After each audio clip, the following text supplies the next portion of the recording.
Parang isa, dalawang araw, okay na. Antay mo na lang. Yan eh. Hindi mo lang kasi makita eh. Malaki. Iingatan mo na lang na makamot mo. Ito, Andres.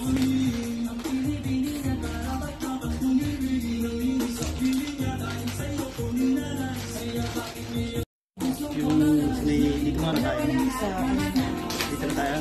Kasi iniisip ko kung pag kinapan. Kasi... Man, papa full sleeve ko na.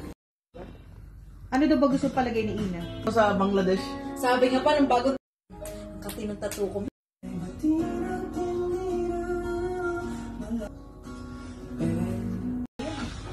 Parang kapangit. Sa ano pa yung all boys naman?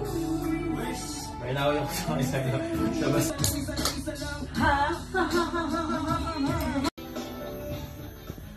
Cash, huwag ka na dyan. Hindi ako yung tinatatuan si Evelyn.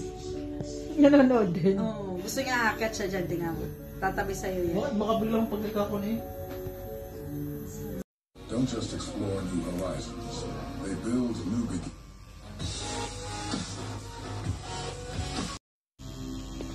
I'm thinking to myself, wow, your mom.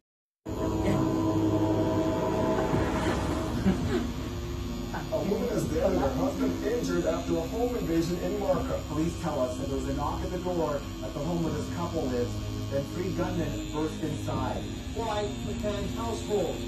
Why so violent? And what detectives say they don't have answers for yet. Ito pinaka-favorite ko. And she said she spent it all. Even found them, you know, spending a couple thousand, including herself. Panga-panga. A Markham woman. And broke into the wrong home. Ang angas niya, kasi ang ganda, no? Markham, Ontario. Pansin ko nga eh.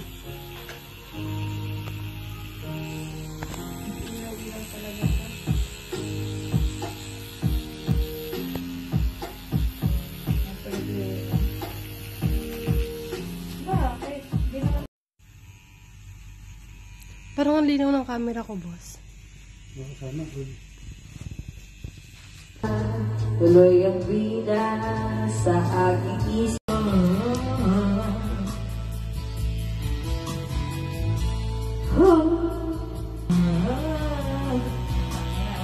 Yung salamin nga muna eh. Ang ganda.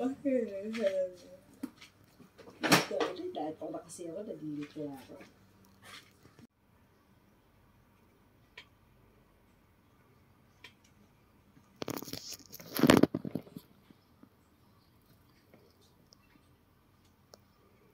Nanginig ka na.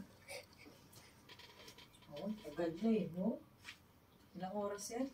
9 to 10 hours. Pang ina, 9, 10 hours. nagbukang ano na siya, peacock. Wala mo, alin dyan yung peacock at saka Phoenix.